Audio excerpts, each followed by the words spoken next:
American Top 40. For Casey Kasem, this is Mike Cleary on American Top 40. In the past few years, there's been a real explosion in car stereo technology. Since the development of the 8-track cartridge and the cassette, the sky's been the limit for the kind of sound you can put in your car. But it wasn't always so.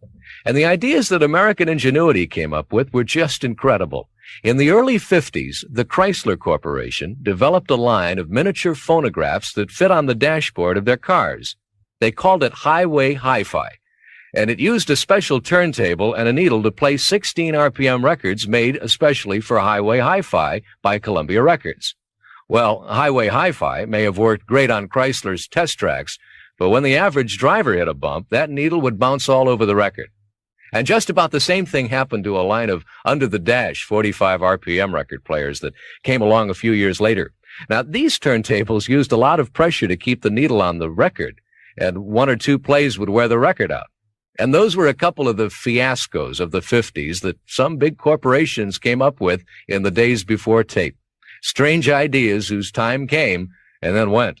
Well, that's our special report on turntable turkeys. Nuggets from coast to coast.